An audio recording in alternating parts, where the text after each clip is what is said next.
Procurement notices, funding and grants opportunities, lists of potential partners, insights into market trends, databases of development professionals, webinars, latest news, and much more. Visit developmentaid.org today and see how we can help you achieve your sustainable development goals together. Hello everyone, welcome to Development Aid Dialogues, our new project exploring the heart of humanitarian aid's most pressing topics.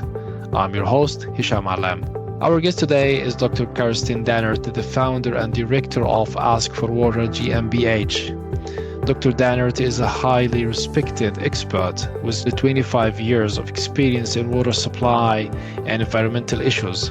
Ask for Water works with governments, NGOs, and research institutions around the world to address pressing water challenges in low and middle income countries. Good morning and welcome to Development Aid Dialogues. Good morning and thank you so much for having me on. I'm really excited. Thank you for being with us. First, I would like to ask why Ask for Water? Why you picked this name? That's a great question. So Ask for Water is a question to ask for water. And I fundamentally believe that what we need globally, but particularly in international development, is dialogue. Questioning, asking questions, being open to questions, being able to reflect together. And so when I started to think about starting my own company and kind of breaking out, I said, if I start a company, it's going to be a question. Let it be a question. Let it be something that shows we can ask. And there's a human rights element to that as well, about demanding, asking, questioning for the right to safe drinking water. So that's kind of behind it. So how do you help people to get access to water? So I really work with organizations, be they governments, NGOs or funding agencies, who are providing safe drinking water, who are trying to improve access. And the work that I do is really trying to improve the way that they're working, to reflect on practices. So it's a supporting role. So I'm not in the front line as an engineer on the ground, unless I'm doing a particular piece of research analysis, but I'm supporting, questioning, reflecting. I can give you examples, but that's kind of the overarching. Yes, please give me examples. We would like to hear this from you. Okay, so I've just finished a piece of work in Uganda, a country that I'm very familiar with. And there I was doing a study of what's happened since the Ugandan government in a ban on galvanized iron pipes, rainwater.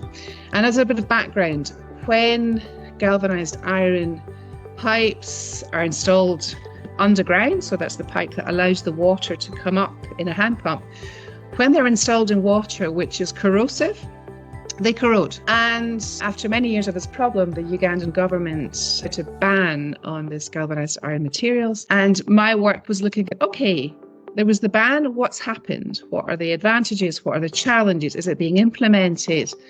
I'm really trying to look with government, with different organizations, what's happened. And that piece of work is for Uganda. So it's being presented in April to the senior management, but it's also for other countries because there are other countries who haven't taken the step. So it's okay, so what can they learn from what happened in Uganda? What went well? What didn't? What are the challenges? So that's one very practical example of the kind of work that I do. So how does your company combine science, engineering, social science, and the arts to achieve its goals? That's another good question. I think I have to say it's become very intuitive.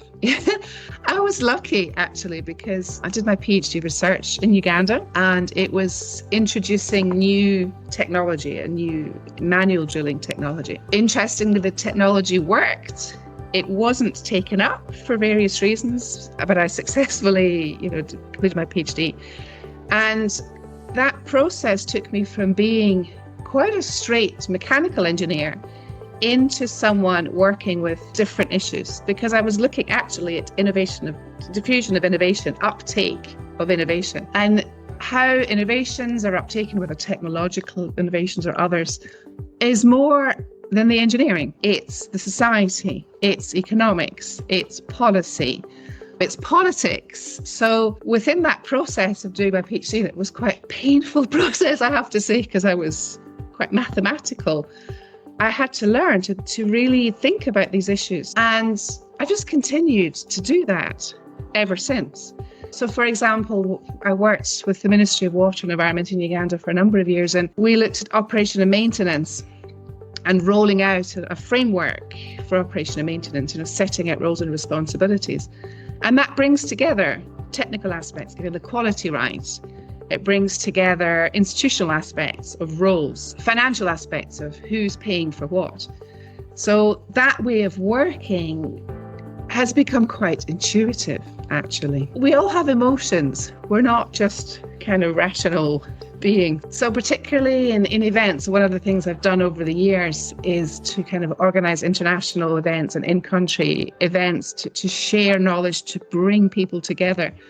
And the arts is an important part of that, of sharing in other ways, whether through film, whether through photographs, through music, through drama. So it's another way of bringing people together at a different level to share. And for example, when I was doing some really interesting work in northern Bahr el Ghazal in South Sudan, working with hand pump mechanics, we were exploring kind of the challenges they were facing and ways of overcoming those. And we did role play, drama. It was all men. We had little drama sketches and they played out scenarios to be able to reflect on situations and get at issues. So that's an example of bringing the arts in. So it's kind of become intuitive over the years. How often sub-Saharan countries are relying on water well drilling? It's really, really huge. I mean, in a piece of work I did a couple of years ago, I estimated that about half the population of sub-Saharan Africa depend on groundwater. And that, of course, includes springs and hand-dug wells as well as boreholes. About 1 in 5 depend on hand pumps for their drinking water. And that's generally boreholes and wells, but hand-dug wells, there are less hand-dug wells around than drilled wells. How do you help them? What kind of support do you provide to them? I started to work with the Rural Water Supply Network. I was still living in Uganda there. I started working with the Rural Water Supply Network in 2005. And it was a new topic for the network around, we changed the name, we called it cost-effective boreholes. And that work, which is going on for many years, became called professional drilling, professional borehole drilling, professional groundwater development. And it's really been trying to look at quality, how to ensure the quality of the borehole. And how do you do that? And again, this comes back to this issue of kind of thinking holistically. So the drillers need to have the necessary skills to be able to drill well. But those contracting the drillers need to have the incentives in place also. And there needs to be information available about aquifers, about the groundwater. So the collection of information is extremely important to be able people to think about siting boreholes to get ideas of what kind of depth they're expecting to be drilling and striking water. And so my work over the years has been really trying to look kind of systematically at the borehole drilling sector and think through and work through and try to improve skills, to get policies in place, to get the right incentives in place and raise awareness about incentivizing high quality borehole drilling. So there are things that can be done that undermine that. So we can talk about that if you want, but that's really been my work. So that's been developing guidelines, guidance documents. We developed a set of films trying to really pull up the essence of these guidance documents. That comes back to the arts. Yes, my next question. When we are speaking about groundwater, the first thing that jumps to my mind is the movie The Boy Who Harnessed the Wind. And then I watched the short film that you co-produced for Walker Institute, and I'd like you to share your experience producing this movie. The question is, how do you bring across key issues in a very concise way? How do you do that? There's another film I worked on it was the end of a large research program called Upgrow, a film called Understanding Groundwater in Africa. And is how do you bring together complex messages into a simple narrative, illustrated to help people learn quickly, reflect. It's a difficult process. It's not easy. Coming up with a concise script is really hard, especially as more people start to use short films as ways of learning. So the way that people learning is changing. We have much more options. I think short films, animated and non-animated, are a really great way of enabling people to think about complex issues and engage in topics without having to read and read and read. So yeah, I think it's really important. How can projects like what you're doing, the movies, the capacity building, contribute to the broader conversation on water supplies and the climate resilience in low and middle income countries? That's a big question. Yeah, let's try to answer it. Okay, so these types of product capture people's attention. So that's one. And people have a lot of things going on. So succinct helps people capture people's attention. They provide people with information. They hopefully will encourage some people to find out more, to go deeper, to realize that there's maybe something missing that they need to know more of. And also by capturing, for example, I've done videos on borehole siting or supervision. By capturing things shortly, it gives a great starting point for discussion. And people learn by talking and sharing and exchanging. And I think these kind of short films, or even longer films, can be a great way of triggering the dialogue, triggering the interest. Because, of course, you can't be a borehole supervisor having seen, an animated film that takes 4 or 5 minutes.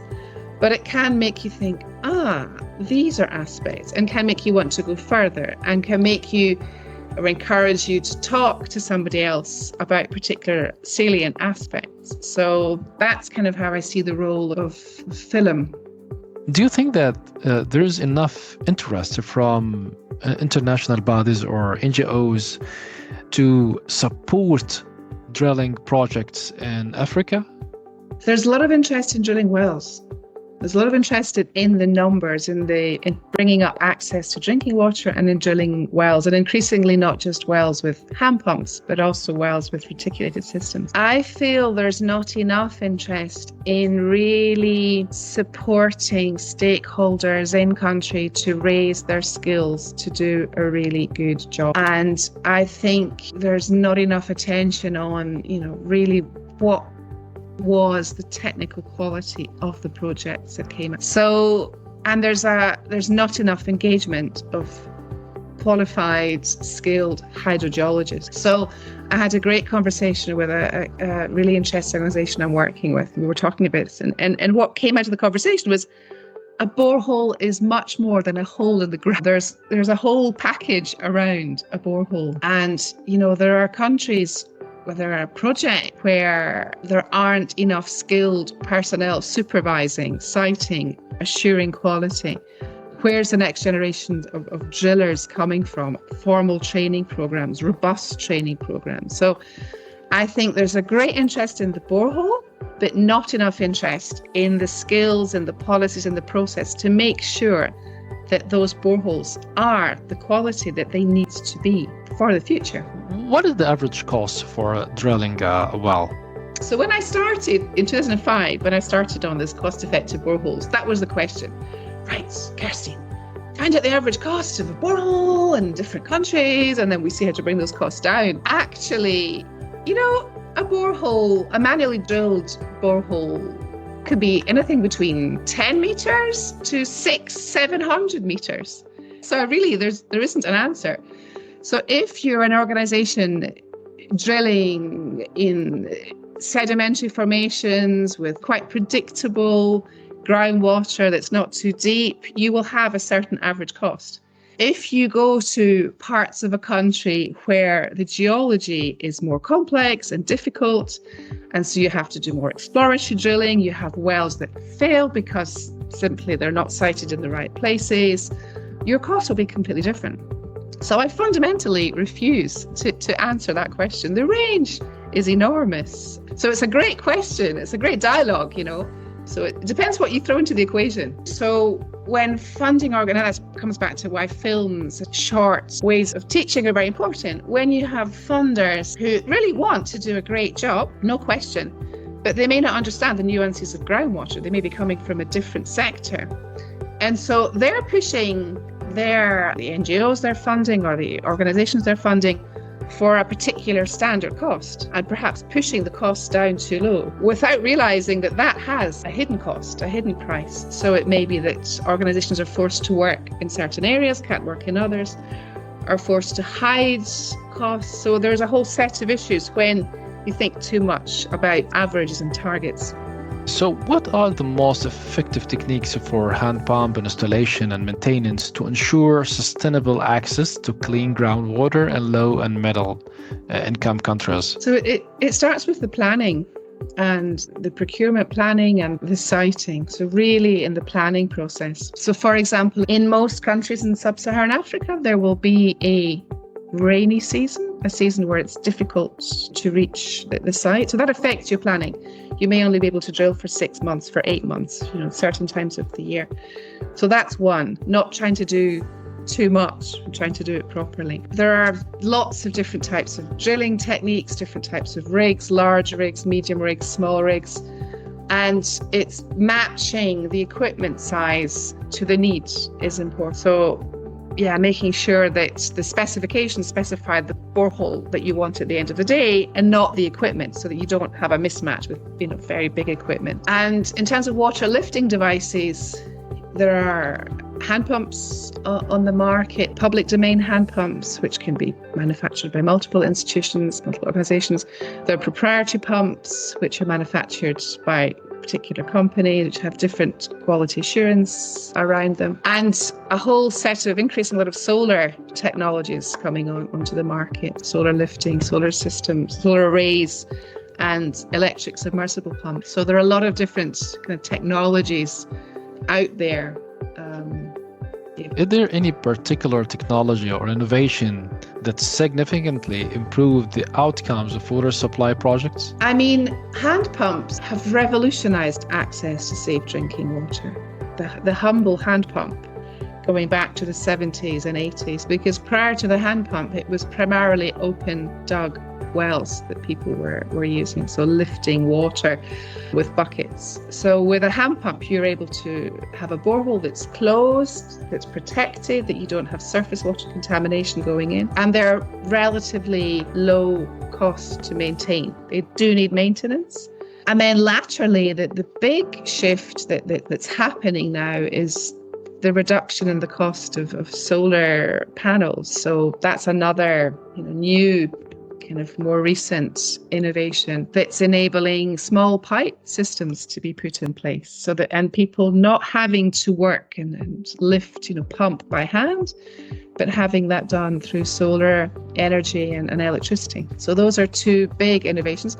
And the other innovation is in the drilling itself, reductions in drilling costs, smaller rigs that can get to more remote places, so mechanized drilling equipment.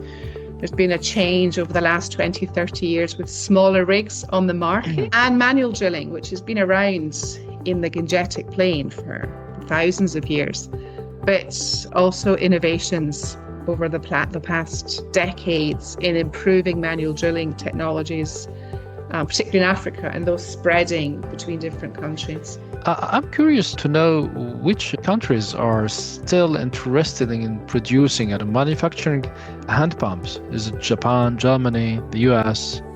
The public domain hand pumps are primarily produced in India, which is interesting because the Indian government is shifting towards pipe supplies away from point sources. So India is the main producer of the public domain hand pumps and manufacturers in India, but their market is in sub-Saharan Africa. So there's a regulatory question that starts to come up there, around quality. And then there are proprietary pumps made in a number of European countries as well.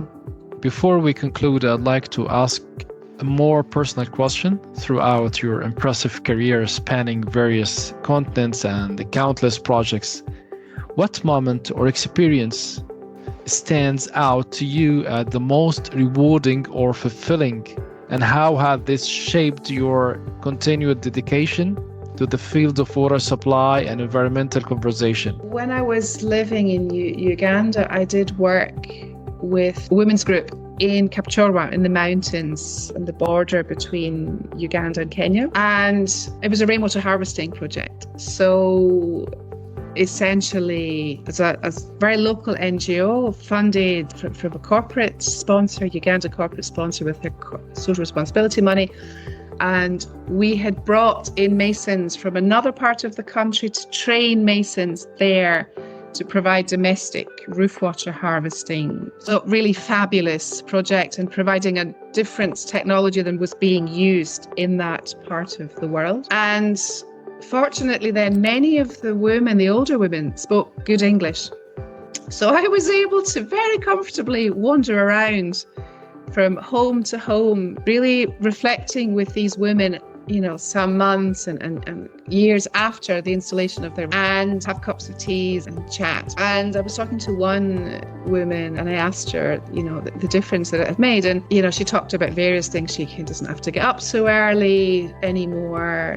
She can invite people round for a cup of tea because she has water at the home. And she then said she just doesn't have to go anymore to the spring, which was very far and slippery when it was wet. Just having water at the home, the importance of that to her life fundamentally. And I subsequently talked about this with one of the members of the organisation, and he explained to me also, he said, Kirstine, here women undergo female genital mutilation. They're trying to curb it. There's lots of initiatives and policies to stop it. But for women of that age, it's common, and she didn't have it. She didn't. And so when she goes to the spring, she gets a lot of abuse for that. So having her water at home saves her. You suddenly realize there are so many different levels. There are many. There are loads. I could probably write a whole book about them. People who couldn't afford salt that I spoke to in villages, or people who were really transformed by particular training and confidence. But there's loads. That's just one. It's kind of random which one I chose in a way. Yeah. Thank you, Dr. Kerstine, for sharing your valuable insights and experiences with us today. Your dedication and work at Ask for Water are truly inspiring, and they are making a significant impact on addressing water supply and environmental challenges in low and middle-income countries. We deeply appreciate your time and the wealth of knowledge you have shared with us. To our listeners, thank you for joining us on this episode of Development Aid Dialogues. We hope you found this conversation enlightening and insightful. Stay tuned for more discussions on pressing topics in humanitarian aids. Until next time, this is Hisham Alam signing off for Development Aid Dialogues. Goodbye.